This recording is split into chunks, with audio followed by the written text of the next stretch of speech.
Hello la team, j'espère que vous allez bien.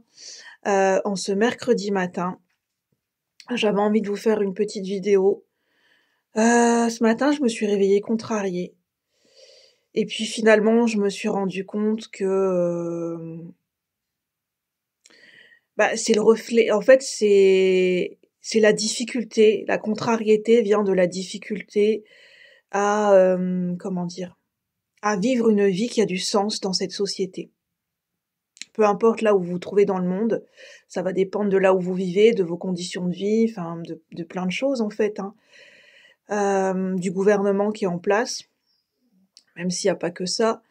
Mais je me rends compte de cette difficulté, je pense, qui est de plus en plus marquée pour beaucoup de gens et c'est quand même, ça crée de la douleur, hein, on va pas se mentir, ça crée de la douleur psychique, de la douleur morale. C'est, de concilier, la vie en société, avec tout ce que ça implique.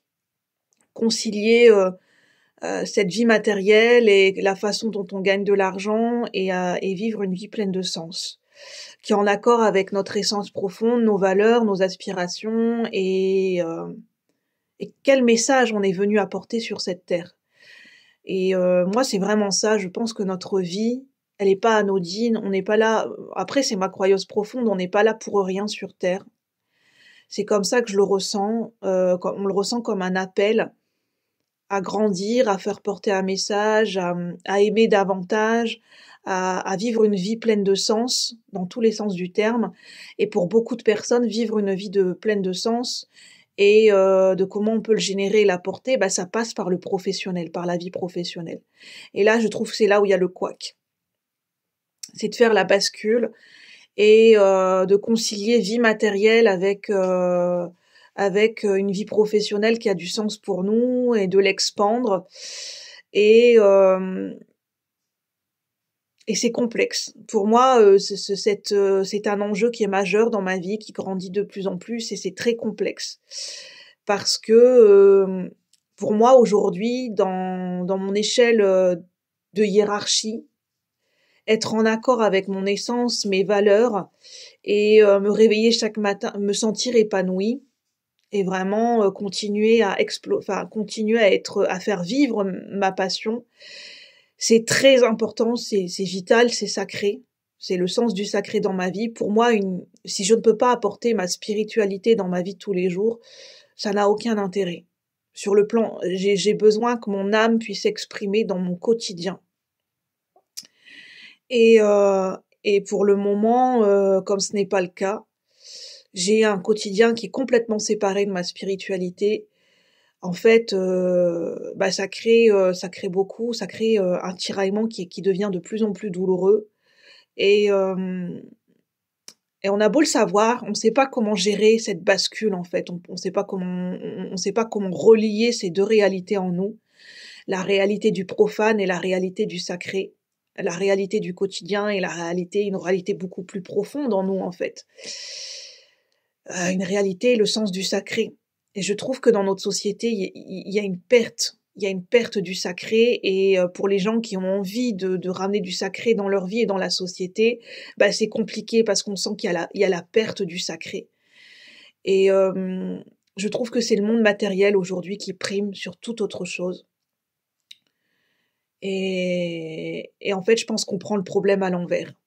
On est trop focalisé sur le matériel et le financier et en fait, on va pas à l'origine des choses. C'est-à-dire, qu'est-ce que tu vas enfin, comment, gagner de l'argent et en même temps que c'est en accord avec tes valeurs? Hem, Qu'est-ce que ça représente cet argent pour toi? Comment tu peux rendre sacré le fait, donner un sens spirituel au fait de gagner de l'argent? Et c'est en fait, le problème, c'est que moi, quand j'étais aide-soignante, il y avait pas ce sens du sacré dans ma manière de gagner de l'argent parce que, je ne me sentais comment dire? Je n'apportais pas de la qualité dans les soins que j'apportais. C'était en train de se dégrader de plus en plus, j'apportais pas ce que j'étais censée apporter, c'est-à-dire mon humanité, des soins de qualité. Il y avait pas, c'était des soins décousus, c'était on nous demande toujours de travailler plus vite à l'arrache et ça il y a un fossé qui s'est creusé et en même il y a arrivé à un moment donné, c'était, une malédiction de gagner cet argent de cette façon. J'en avais honte, j'étais pas fière de la manière dont je gagnais de l'argent. J'étais vraiment pas fière, j'étais pas heureuse. Oui, enfin voilà, mais la manière dont je gagnais de l'argent, j'étais pas du tout heureuse. J'étais pas satisfaite, j'étais pas fière de moi, c'était pas en accord avec mes valeurs et et je voyais en fait c'était trop difficile à supporter parce que je voyais la détresse des gens et je voyais le fossé qui se creusait avec les soignants et que en fait il y a à cause des conditions de travail, le fossé ne faisait que se creuser. Il y avait une barrière. Il y avait une barrière qui était en train de se creuser. Il y avait les soignants de l'autre côté de la barrière et il y avait cette détresse. Et c'est comme si c'est comme si je pouvais ressentir le cri des gens à l'intérieur d'eux. Je pouvais ressentir leur souffrance, leur détresse profonde, de pas se sentir humanisé, de pas se sentir et ça m'était insupportable en fait. Ça m'était insupportable parce que je voyais bien que c'était à cause, c'est la malédiction venait des conditions de travail. C'était un fléau. Et c'était un fossé que je ne pouvais plus supporter de le voir sous les yeux, de le vivre en permanence, ce fossé. Et donc, euh, et donc la seule solution, ça a été de me retirer de ça et aujourd'hui, ce qui prime, c'est d'avoir une vie pleine de sens. Parce que je me dis, si je me sens pas épanouie, si je me sens pas passionnée par ce que je vis, par ce que je fais, que je transpire pas cette passion, comment je vais pouvoir aider les gens en fait? Parce que c'est quand on est bien, quand on est heureux qu'on rayonne et c'est comme ça qu'on aide les gens. Et c'est un cercle vertueux, c'est une chaîne d'amour. Et si nous-mêmes on est en dualité et on est en dualité et on n'est pas dans cette quête de sens dans notre propre vie, comment on peut donner de la valeur et du sens dans la vie des gens en fait? Enfin, c'est mon avis personnel et c'est mon vécu, mais c'est pas possible en fait. Parce que je me suis rendu compte que quand j'étais aide-soignante, ça se lisait sur mon visage que je traînais un fardeau, que j'allais travailler avec les boulets aux pieds, que je portais ma croix et je me disais mais en fait ça me faisait mal au cœur de devoir faire subir mon état aux personnes soignées qui ont terriblement besoin d'amour, qui ont terriblement de soutien et d'aide et moi je leur fais subir, c'est pas de ma faute hein, mais je me disais mais je leur fais subir mon état. J'étais devenue comme un robot. J'ai le visage fermé, j'étais devenue froide, enfin je parlais comme un robot. Il y avait plus d'âme, il y avait plus d'émotion.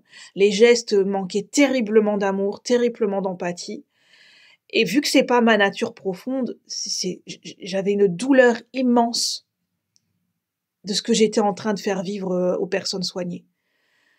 Parce que je me suis dit, c'est tabou ce que je vais dire, mais je pense que je suis pas la seule soignante à le penser. Je me suis dit, oh mon Dieu, mais en fait, je suis maltraitante.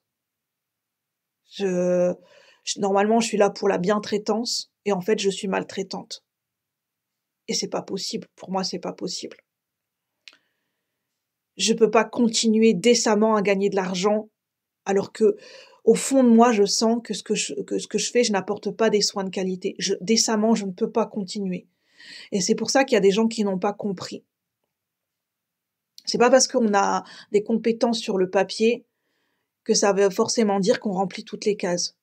Il faut aimer, c'est une vocation. Il faut donner de son cœur, il faut donner de son âme. Et à ce moment-là, si on n'est pas en capacité de prendre soin de soi et qu'on n'a pas ce capital d'amour, d'épanouissement et de bonheur pour nous, comment on peut l'apporter aux autres en fait? Et c'était une réflexion que j'avais envie de vous poser. Je ne pose aucun jugement. Chacun sa vie, chacun ses perceptions, chacun ses choix. Ce n'est que mon avis lié à mon vécu. Mais en tout cas, j'avais envie de vous parler à cœur ouvert. Sur ce, je vous souhaite une bonne journée et je vous dis à bientôt la team. Merci, bye bye.